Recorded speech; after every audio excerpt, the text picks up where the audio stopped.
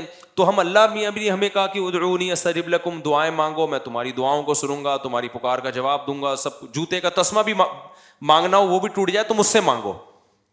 تو اللہ ادھر جوتے کے تسمے مجھ سے مانگو، اور ہم جناب تجھ سے ضروری چیزیں مانگ رہے ہیں. روٹی تو ضروری ہے، روزگار ضروری ہے، اور غریبوں کو کتنی گالیاں آج کل فیس بک پہ پڑ رہی ہیں. تو اللہ یہ تو اب یہ تو ہم نے سہ روزہ بھی لگا لیا، حج کر کے دعائیں مانگ لی، بیت اللہ کے غلاف کو پکڑ پکڑ کے جتنا ایکسٹریم لیول پہ ہم جا سکتے تھے نا چلے گئے. عمرے پہ گئے، وہاں ہم نے بیت اللہ کے غلاف کو پکڑ پکڑ کے دعائیں مانگی، مگر پھر بھی ہمیں ماموں کے علاوہ کوئی لفظ نہیں ملا. بہت سے لوگ اس چکر میں ایتھیسٹ ہوتے ہیں کہ یار یہ کوئی خدا ودا معاذ اللہ نہیں ہے، ہوتا تو کچھ تو اس کو ترس آتا نا ہمارے اوپر. تو یہ ایک اشکال ہوتا ہے. پہلا جواب تو میں نے دیا، پہلا جو جواب ہے نا کہ آپ اللہ کو اللہ نہیں مان رہے، آپ اللہ کے اللہ بننے کی کوشش کر رہے ہو، اس اشکال کا جواب تو ہو گیا. لیکن دوسرا اشکال ہوتا ہے یہ اللہ ہی کے کہنے پہ تو ہم کر رہے ہیں. تو خوب سمجھ لو، اللہ نے جو کہا ہے نا کہ مجھ سے دعائیں مانگو تو میں تمہاری حاجات کو پورا کروں گا. تو دنیا میں تو جب ہم کسی کو کہتے ہیں نا کہ میں حاجات کو پورا کروں گا، تو ایمان بالغیب والا معاملہ نہیں ہوتا. نہ سامنے والے پر لازم ہے کہ ہم پر ایمان لے کر آئے، لہذا ہم اس کی حاجت پورا نہ کریں تو قابل ملامت ہیں. لیکن اللہ کا جہاں تک معاملہ ہے، اللہ حاجات پوری کرتا ہے. لیکن اللہ نے یہ کہا ہے کہ میں اس طریقے سے کروں گا جیسے میری سمجھ میں آئے گا، تمہاری رائے کے مطابق نہیں کروں گا. اس لیے کہ میں نے اپنے آپ کو غیب کے پردوں میں رکھنا ہے. اگر میں نے ایسے دعائیں قبول کرنا شروع کر دی، تم نے یہ مانگا میں نے یہ دے دیا، تو جو ایتھیسٹ ہیں سارے ایمان لے آئیں گے میرے اوپر، معاملہ غیب پہ تھوڑی رہے گا، پھر تو مشاہدے پر ہو جائے گا. سمجھ میں آ رہی ہے بات کہ نہیں آ رہی؟ غیب کا معاملہ تھوڑی رہے گا. پھر تو دنیا میں کوئی کافر نہیں رہے گا، کوئی نافرمان نہیں رہے گا، کوئی مرتد نہیں ہوگا، سارے کہیں گے ادھر دعا. اور پھر دعائیں بھی تو کیا کیا ہوں گی. پھر یہ دعا تھوڑی مانگے گا اللہ یہ دلا دے، اللہ اس جیسی 4 دلا دے. کیا خیال ہے؟ جب گئے بیت اللہ میں دعا مانگی اللہ 1 کروڑ کی جاب لگ جائے، فوراً فون آ گیا لگ گئی ہے. پھر حاجتیں لوگوں کی کوئی محدود ہیں یا لامحدود ہیں؟ لامحدود حاجت. سارے گنجے پہنچیں گے اللہ ہمارے سر پہ بال ہو گئے ہیں، جن کے بال لگ گئے وہ کہیں گے اللہ جو گر رہے ہیں وہ بھی آ جائیں. اللہ کوئی مرے ہی نہیں، نہ میری اماں مرے، نہ میرے ابا مرے، نہ میری بیوی مرے، نہ میرا شوہر مرے، نہ میرا بچہ مرے، فلاں فلاں سب مر جائیں. تو یہ نظام کائنات کیا ہو جائے گا بھائی؟ تباہ و برباد ہو جائے گا، تباہ و برباد ہو جائے گا. اس لیے اللہ نے کہا کہ میں ہوں، میرے ہونے پر اگر میں دعا بالفرض قبول نہیں کر رہا تو اس سے میرا انکار لازم نہیں آتا، کیونکہ میرے وجود پر تو 20 دلائل ہیں. ان دلائل کا کیسے انکار کرو گے تم؟ اس کی مثال ایسے ہے جیسے آپ گئے، آپ نے اپلیکیشن دی، وزیر کو درخواست قبول ہی نہیں ہو رہی، آپ کو یہاں کوئی وزیر ہے ہی نہیں، تو اگلا کہے گا بھائی یہ وزیر کی کرسی ہے، یہ اس کرسی پہ کیمرہ پہ دیکھو بندہ بیٹھا ہوا ہے اور یہ اٹینڈنس حاضری ہے. تو یہ نہیں کہو کہ وزیر ہی نہیں ہے، یہ کہو کہ وزیر نالائق ہے، آپ کی مراد پوری نہیں کر رہا یا سست ہے.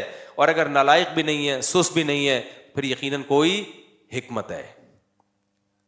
تو وزیر کے بارے میں تو ہم پاکستان کے وزیر کے بارے میں نہیں کہیں گے کہ کوئی حکمت کی وجہ سے کام نہیں کر رہا، وہاں تو رپورٹ کلیئر ہے، کر ہی نہیں رہا، وہ تو آج تک کسی کے پیسے لیے بغیر کام کیا ہی نہیں اس نے.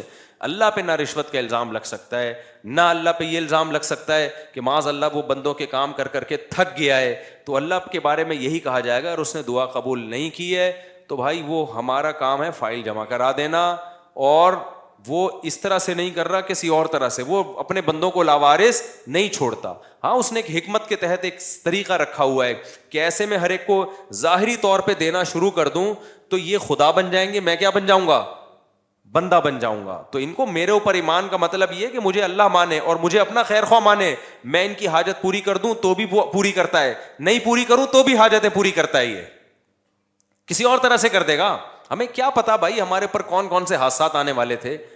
آپ نے دعا مانگی اللہ روزگار دلا دے، روزگار دلا دے، اللہ نے روزگار نہیں دلایا لیکن کوئی بڑی آفت سے آپ کو بچا لیا. آپ چاہتے تھے یہاں شادی ہو جائے، اللہ کے علم میں تھا بھائی تیرے لیے عذاب ہے، یہ نہیں ہے. بہت سے لوگ، ایک آدمی آیا نا اپنی معشوقہ کے بارے میں بہت دعائیں مانگتا تھا، مجھ سے بھی اس نے کہا نہیں ہوئی شادی، تو میں نے کہا یار اسی میں بہتری ہوگی. کہہ رہے اللہ یہ بھی تو کر سکتا تھا، اسی کو بہتر بنا دیتا میرے لیے. یعنی اللہ کو یہ سمجھایا جا رہا ہے، مسلمان تو یہ سوچ کے صبر کرتا ہے یار مجھے لگ رہا تھا یہ میرے لیے بہتر ہے، لیکن جب اللہ نے نہیں ہونے دی تو اس کا مطلب یہ میرے لیے بہتر نہیں تھی، کیونکہ اللہ میرا خیر خواہ ہے، اللہ میرا دشمن نہیں ہے. لیکن اگلا پتہ ہے کیا کہتا ہے؟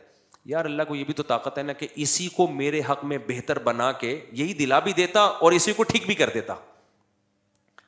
تو اس کا مطلب کیا ہوا کہ آپ سارا وہ چاہتے ہو جو آپ چاہتے ہو, تو بہتر یہی ہے کہ عرش پہ آپ خود جا کے بیٹھ جاؤ. ہم نے اپنے آپ کو اللہ کا تابع بنانا ہے. تو پیغمبروں کی سیرت سے ہمیں پتہ چلتا ہے دو قسم کے لوگ ہیں, ایک نافرمان اور ایک فرما بردار. نافرمان لوگوں کو جب پریشانی آتی ہیں اللہ کو برا بھلا کہتے ہیں, تبھی تو قرآن نے مثالیں دی ہیں. فرعون پہ بھی پریشانی آئی نا, موسیٰ علیہ السلام جب آئے نا تو فرعون کو ٹینشنیں شروع ہو گئیں. ایک دفعہ بھی اللہ کا نام نہیں لیا فرعون نے, بلکہ اور بغاوت میں بڑھتا چلا گیا. کہنے لگا کہ جب سے موسیٰ آیا ہے نا معاذ اللہ, اس کی وجہ سے ہمارے ملک میں بدامنی شروع ہو گئی ہے, قحط آنا شروع ہو گیا ہے. لیکن پریشانیاں یعقوب علیہ السلام پر بھی آئیں. بچپن میں بچہ غائب, روتے رہے کہ انما اشکو بثی وحزنی الی اللہ, بھائی میں اللہ کو اپنا غم بتاتا ہوں. اعلم من اللہ ما لا تعلمون, اللہ کے بارے میں وہ کچھ جانتا ہوں جو تم نہیں جانتے, تو مجھے یقین ہے اللہ کی اس میں کوئی خیر خواہی ہوگی. کیوں؟ وہ سمجھتے تھے کہ بھائی میں, اور یعقوب علیہ السلام کے بارے میں آسمانی کتابوں میں لکھا ہے کہ اتنی دعائیں مانگتے تھے کہ ان کے گھٹنوں پہ اور پیشانیوں پہ موٹے موٹے نشان پڑ گئے تھے. زندگی بھر اتنی دعائیں مانگی, ایک دفعہ بھی مایوس نہیں ہوئے کہ یار میں تو مانگتا رہتا ہوں, ادھر اللہ نے بچہ ملایا ہی نہیں مجھ سے, اور میری تو ایک بچہ ابھی گم ہوا ہے, دعائیں مانگ رہے ہیں, تڑپ رہے ہیں, آنکھوں کی بینائی چلی گئی, دوسرا بھی گم ہو گیا. تو قرآن یہ واقعات کیوں بتاتا ہے؟ کیا معاذ اللہ اللہ اپنی برائیاں کر رہا ہے؟ سورہ یوسف میں جب لوگ کہتے ہیں نا ایتھیس لوگ کہ ہم نے اللہ سے مانگا اور ہمیں تو کچھ نہیں ملا, تو قرآن تو کہہ رہا ہے کہ یعقوب علیہ السلام کا بچہ گم گیا تھا, انہوں نے اللہ سے ساری زندگی مانگا, ملا کیا؟ دوسرا بھی گم گیا. ٹھیک ہے نا. تو یہ تو اللہ گویا معاذ اللہ اپنی برائیاں کر رہا ہے. نا نا نا نا, اللہ اپنی تعریفیں کر رہا ہے کہ میں بعض دفعہ نوازتا ایسے ہوں, آزمائشوں میں ڈال ڈال کے دیکھتا ہوں کون صبر سے کام لیتا ہے.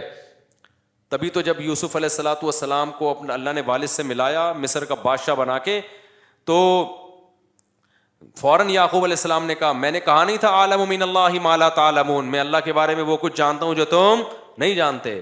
تو اس لیے یہ ٹینشنوں کی بیس پہ خدا کا انکار کرنا, اس سے اللہ پہ تو کوئی اثر نہیں پڑتا بھائی, آپ کی ٹینشنیں کم ہونے کے بجائے بڑھ جاتی ہیں. تو اس بیس پہ جو خدا کا انکار کرتے ہیں نا ٹینشنوں کی بیس پہ, ان کا انجام خودکشی ہوتا ہے.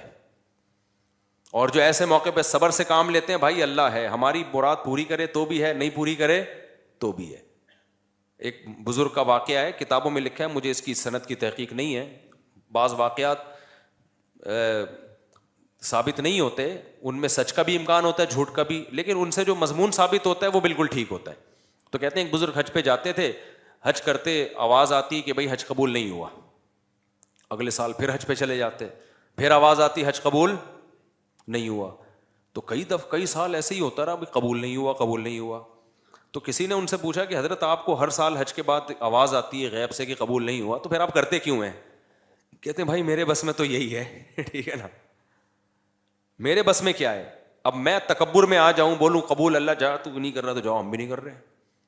دنیا میں انسانوں کے ساتھ تو ایسا ہو سکتا ہے بھائی, میں 3 دفعہ آپ کسی بندے کو منائیں گے, میرا عذر قبول کر لے, پھر بھی نہیں کرے گا, بولے گا بھاڑ میں جا یار, تجھے منانے کے علاوہ بھی تو اور بہت سارے غم ہے نا. انسانوں کے ساتھ ایسا کیا جا سکتا ہے, اللہ کے ساتھ ایسا نہیں. اللہ کو جھکنے والے لوگ پسند ہیں بھائی, غم میں دیا تو غم میں تسلی رکھو, خوشیاں دی ہیں تو خوشی میں اتراؤ نہیں, کس کا شکر ادا کرو؟ میرا شکر ادا کرو. تو اللہ کو ایسے لوگ پسند ہے. قرآن میں اللہ ایسے ہی لوگوں کی تعریفیں کرتا ہے. 2 طرح کے لوگ بتاتا ہے, غم میں پاگل ہو گئے اور غم میں صبر کیا, انہوں نے شکر کیا تو اللہ نے ان کے غموں کو بھی دور کر دیتا ہے اللہ تعالیٰ, ورنہ اسی غم میں صبر کی توفیق دے دیتا ہے. تو وہ بزرگ ہر دفعہ حج کر رہے ہیں, آواز آ رہی ہے قبول نہیں. لوگوں نے کہا پھر کیا فائدہ؟ انہوں نے کہا بھائی ہم تو اس کے علاوہ ہم تو بندے ہیں یار, ہم تو کرتے رہیں گے. تو جب انہوں نے یہ الفاظ کہے نا تو کہتے ہیں غیب سے آواز آئی کہ یہ والا بھی قبول ہے اور اس سے پہلے جتنے کیے وہ بھی قبول ہے. تو اللہ یہ لفظ سننا چاہ رہے تھے. تبھی جن لوگوں کا نماز میں دل نہیں لگتا نا, کہتے ہیں نماز میں ایکچولی مزہ ہی نہیں آ رہا, پنکھے گن رہے ہوتے ہیں, ٹینشن اتنی, ایسی نماز کا کیا کرنا. وہ بھائی دفع کرو یار, اللہ نے کہا وضو کر کے میرے سامنے کھڑا ہو گیا نماز پڑھ لو بس, ٹھیک ہے نا. ہم اس سے زیادہ کچھ کر نہیں سکتے, تو ہم تو جھکے رہیں گے اللہ کے سامنے, اور کوئی ہمارے پاس آپشن ہی نہیں ہے. تو کبھی اللہ حاجت پوری کر دے گا. خدا کی قسم, جس کو دعا کا فلسفہ سمجھ میں آ جائے نا, تو وہ ایتھیس جو دعا قبول نہ ہونے سے خدا کا انکار کر رہا ہے, اگر اسے دعا کا فلسفہ سمجھ میں آ جائے تو دعا سے زیادہ لذیذ عبادت پھر کوئی نہیں ہے. کیونکہ اس میں پتا ہے کہ یار اللہ کو مانگنے والے کو دیتا ہے, اللہ دے گا کیسے, ہی اس کی مرضی, تو وہ مانگتا ہی رہتا ہے. وہ کہتا ہے بھائی قبول نہیں ہو رہی تو اور زیادہ مزہ آتا ہے مانگنے میں, قبول ہونا شروع ہو جائیں تو پھر تو آدمی کہتا ہے کہ یار یہ کیا ہے, یہ تو غیب پر ایمان تھوڑی رہا. نہیں ہو رہی پھر جو مانگتا ہے تو اس سے اللہ کو محبت ہوتی ہے. اس لیے حضرت عمر کا قول یاد رکھو. حضرت عمر فرماتے ہیں میں جب دعائیں مانگتا ہوں تو مجھے اس کی فکر نہیں ہوتی قبول ہو رہی ہے کہ نہیں ہو رہی, مجھے اس کی زیادہ فکر ہوتی ہے دعائیں مانگنے کی توفیق مل رہی ہے کہ نہیں مل رہی ہے. کیونکہ اللہ کے سے مانگ رہے ہو نا, اگر اس کا مطلب اللہ کے وجود پر بھی ایمان ہے, اس پر بھی ایمان ہے کہ حاجتیں وہی پوری کرتا ہے, اس پر بھی ایمان ہے کہ اس کے بغیر کچھ ہو نہیں سکتا, تو یہ بڑی کوالٹی ہے بھائی. باقی کچھ ملے نہ ملے اس کا مطلب آپ کامیاب ہو, چاہے ناکامی کے نقشے نظر آ رہے ہو. کیونکہ انجام تو اصل تو اینڈ کا اعتبار ہے کہ انجام کیسا ہوتا ہے آپ کا. آپ ساری زندگی خوشیوں میں رہے اور آخر میں پھانسی کے پھندے پہ لٹکنا ہے, کیا فائدہ ایسی خوشیوں کا. ساری زندگی جیل میں آخر میں رہائی ہے, تو اینڈ کے لحاظ سے آپ کیا ہیں, کامیاب ہے. تو بے شک یعقوب علیہ السلام کی ساری زندگی غموں میں گزری, اینڈ کیا ہوا, انجام اچھا ہوا. اور ساری زندگی خوشیوں میں گزرے, انجام پھانسی کے پھندے پہ لٹک کے خودکشی کر کے مر گئے, تو کیا فائدہ بھائی ایسے. تو یہ جتنے فنکار اداکار جو خدا کے منکر ہوتے ہیں اور جتنے لبرل سیکولر لوگ خدا کے منکر ہوتے ہیں, ان کا انجام دیکھا کرو, ان کی حال نہ دیکھا کرو. اور جتنے علماء صلحاء ہیں ان کا انجام دیکھا کرو, ان کا ماضی نہ دیکھو, ماضی بڑا ٹف گزرا ہوتا ہے. تو ایک تو ایتھیزم اس طرح سے ہوتا ہے نا, اور دوسرے ہوتے ہیں جن کو دلائل کچھ کھوپڑی ان کی صحیح کام نہیں کر رہی ہوتی. وہ کہتے ہیں یار ہر چیز اب ایک لاجک سے ہو رہی ہے. ان لوگوں کے لیے میں مختصر دلیل دے رہا ہوں, بس پھر بیان ختم کرتا ہوں. کہتے ہیں یار جب دنیا میں ہر کام لاجک سے ہو رہا ہے تو خدا کہاں ہے پھر. اب تو سائنس نے ہر چیز کی لاجک پیش کر دی نا. کیا خیال ہے بھائی, یہ زمین میں پہلے لوگ کہتے تھے یار گٹلی زمین میں جاتی ہے, یوں ہوتا ہے, فرشتے آ کے کچھ یوں یوں یوں کر رہے ہوں گے, کچھ دیو ہے, کچھ بھگوان ٹائپ کی چیزیں. اب تو سائنس نے بتا دیا بھائی یہ پروسیس ہوتا ہے, صحیح ہے نا. وہ زائگوٹ بنتا ہے, پھر یوں ایک تنا بنتا ہے, پھر یہ پھول ہوتے ہیں ایکچولی, پھر تتلیاں بیٹھتی ہیں نرما, ایکچولی یہ ہو رہا ہے. بھگوان کہاں ہے اس میں, کوئی دیو کچھ بھی نہیں. تو لاجک سے ہر چیز ہو رہی ہے. اس کی دلیل سمجھو 2 اور 2 4 کی طرح. سمجھ میں آ رہی ہے بات. اور آسان کر دیتا ہوں. ہمارے ایک دوست یونیورسٹی میں پڑھتے تھے, ان کے پروفیسر تھے ملحد, ایتھیسٹ تھے. تو مجھے آ کے انہوں نے بتایا کہ میرے پروفیسر صاحب کہہ رہے ہیں یار خدا کہاں ہے, یہ مولویوں نے پتہ نہیں کیا خدا بنایا ہوا ہے. ہم تو گاڑی کے ایکسیلریٹر پہ جب پاؤں رکھتے ہیں تو گاڑی چلتی ہے, جب بریک لگاتے ہیں تو گاڑی رکتی ہے, تو خدا کہاں ہے. خدا کو تو جب مانے پاؤں ایکسیلریٹر پہ رکھا ہوا ہے لیکن گاڑی رک رہی ہے, ٹھیک ہے نا, کوئی غیبی طاقت روک رہی ہے اس. پاؤں بریک پہ رکھا ہے ہم نے, لیکن خدا گاڑی کو کیا کر رہا ہے, چلا رہا ہے. تو یا تو ہر کام لاجک سے ہو رہا ہے, تو لاجک ہی سب کچھ ہے, سائنس ہی سب کچھ ہے. میں سمجھا پا رہا ہوں اپنی بات. یہ وہ اشکال ہے جس کی بیس پہ ہزاروں لوگ مرتد ہو چکے ہیں, اسلام چھوڑ, ہزاروں تو نہیں سینکڑوں تو چھوڑ ہی چکے ہیں. اور جتنے بھی ملحد لوگ ہیں, چاہے عیسائیوں میں, اسلام میں تو بہت کم ارتداد ہے نا, عیسائیت یہودیت میں بہت زیادہ ہے. کہ یار جب ہر کام لاجک سے ہو رہا ہے تو خدا کو ماننے کی ضرورت کیا ہے. سمجھ میں آ رہی ہے کہ نہیں آ رہی ہے. خدا کو ماننے کی یہ کائنات جو سائنسی اصولوں میں جکڑی ہوئی ہے, تو اس کا جواب خوب سمجھو. میں نے ان کو فوراً جواب, وہ بڑے پریشان تھے نا اس سوال سے. ہمارے پروفیسر صاحب نے کہا یار ایکسیلریٹر پہ پاؤں رکھو تو چلتی ہے, کیونکہ چلانا ہے اس کا کام, روکو تو کیا ہوتی ہے. خدا کو جب مانیں گے جب الٹا پلٹا ہو رہا ہو, ٹھیک ہے نا, ہونا کچھ چاہیے ہو کچھ اور رہا ہو. میں نے اس سے کہا, اس پروفیسر صاحب سے بولو سر کائنڈلی آپ سے مجھے ایک کام ہے. میں نے کہا کلاس میں نہیں بلکہ اس کو چھاؤں میں لے کے جاؤ. میں ایسے ہی بات کرتا ہوں, سر کائنڈلی آپ ذرا چھاؤں میں آ جائیں. اور یہ بھی قرآن سے ہی نکالا ہے, قل انما اعیذکم بواحدہ ان تقوموا للہ مثنی وفرادا, کہ اے نبی آپ ان سے کہو کہ تم لوگ ایک ایک 2 2 اکٹھے ہو کے غور کرو میری بات پہ.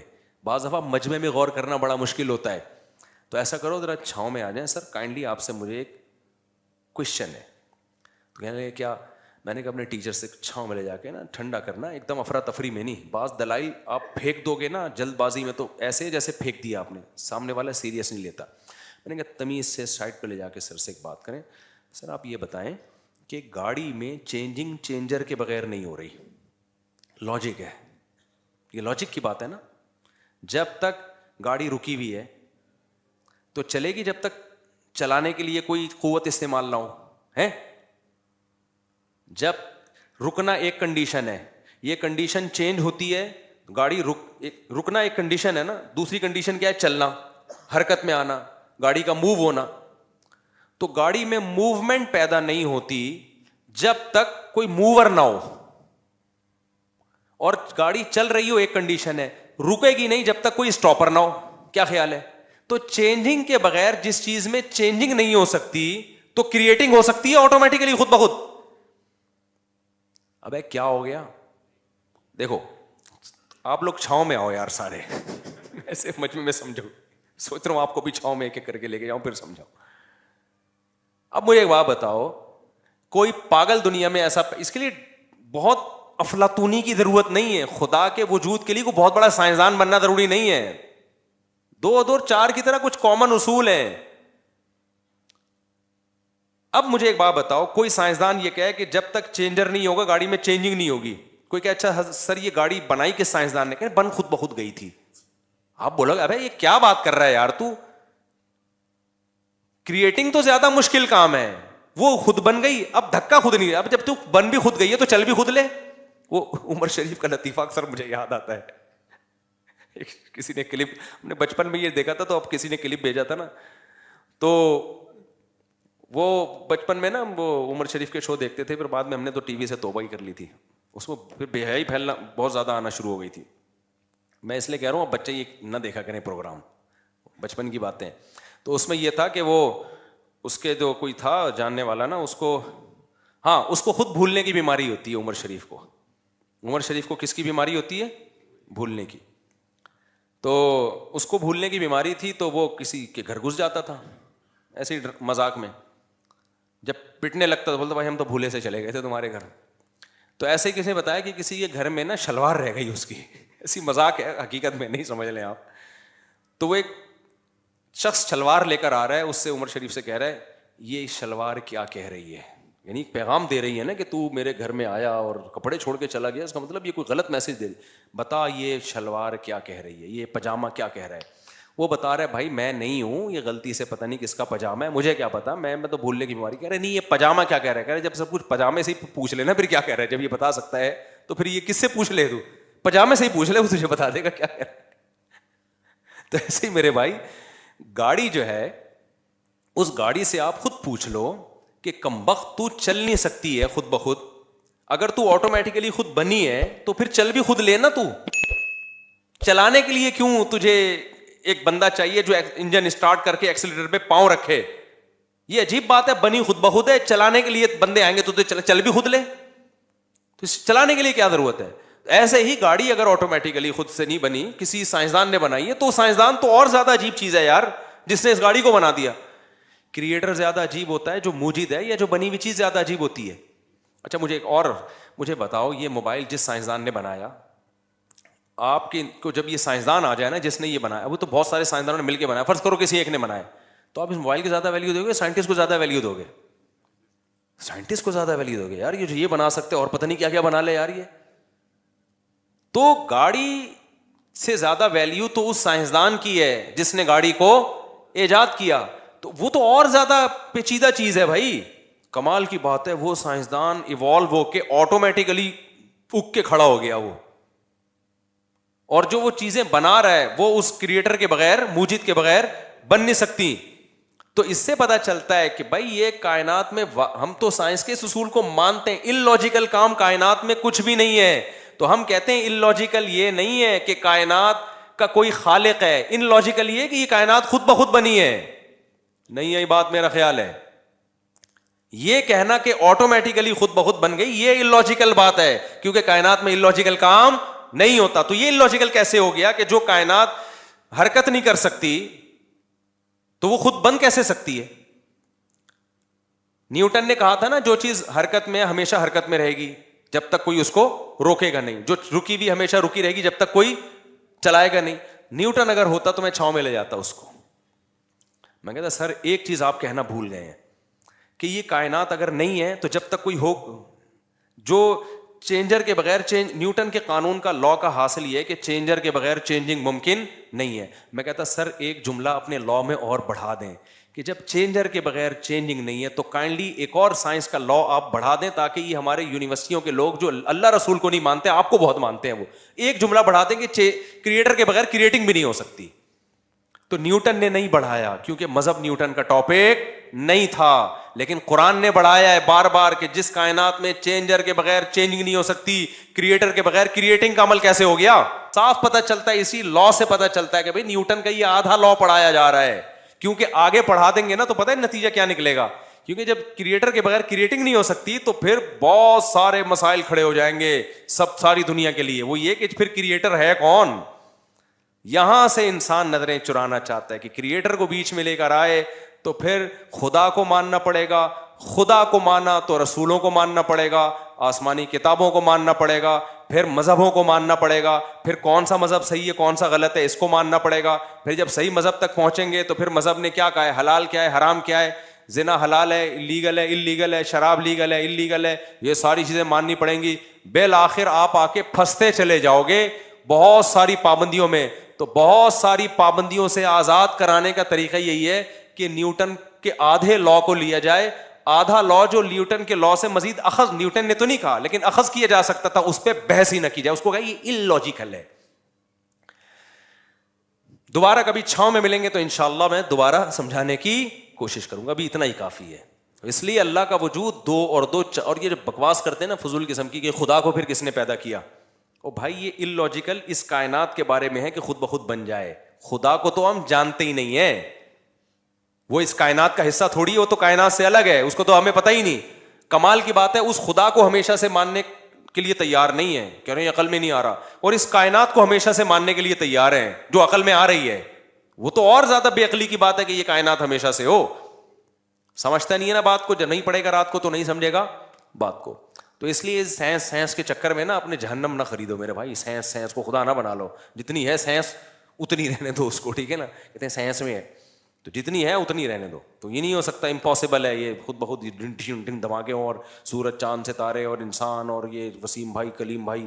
میں وسیم کی مثال سے دیتا ہوں کہ انسان کا لفظ بھی مبہم ہے, کہتے ہیں انسان بن گیا. اب وسیم کو دیکھو الگ سے لے جا کے, یار یہ کیسے بن گیا یار, یہ پھر آئے گا نہیں بھائی. نہ غفار بن سکتا ہے, نہ سبکتگین بن سکتا ہے, نہ وحیدہ بن سکتی ہے, نہ نسرین بن سکتی ہے خود بخود, یہ نہیں ہو سکتا. اٹ ازنٹ پاسبل, ٹھیک ہے.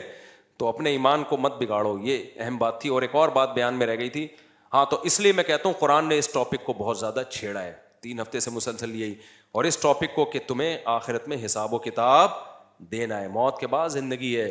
تو اب میں بہت پریشان ہوتا ہوں کہ یار نظریاتی اصلاح تو میں کرتا رہتا ہوں, عملی اصلاح کی طرف بھی اب آنا چاہیے. بھائی نظریہ تو بن گیا, اللہ بھی ہے تو کیا کریں, تو ہیں تو ویسے کے ویسے ہی. جب اللہ کو مانتے تھے تو بھی ویسے ہی تھے. مسلمان جب اللہ کو نہیں مانتا تو جیسا ہوتا ہے, ماننے کے بعد بھی بولو, صبح بھی پہلے بھی 2 پراٹھے کھا رہا تھا, اللہ کو ماننے کے بعد بھی کیا کرے گا, 2 پراٹھے کھائے گا.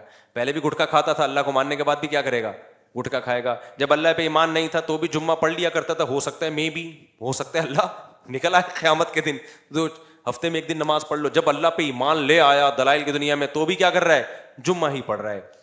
تو اس لیے اتنا کافی نہیں ہے کہ ہم اپنے نظریات کی اصلاح کریں. انسان کو تربیت کے لیے پریکٹیکلی اصلاح کی ضرورت ہے. ہمارے نبی نے صحابہ سے روزے رکھوائے ہیں, ہمارے نبی نے صحابہ سے خواہشات کی قربانی دلوائی ہے, میدان جنگوں میں لا کے لڑوایا ہے صحابہ کو. تو انسان کی اصلاح صرف بیانات سننے سے نہیں ہوتی میرے بھائی, یہ بھی ایک بہت بڑا حصہ ہے, پریکٹیکلی کچھ کرنا پڑتا ہے. تو اب آپ نا پریکٹیکلی کچھ کرنا شروع کر دیں.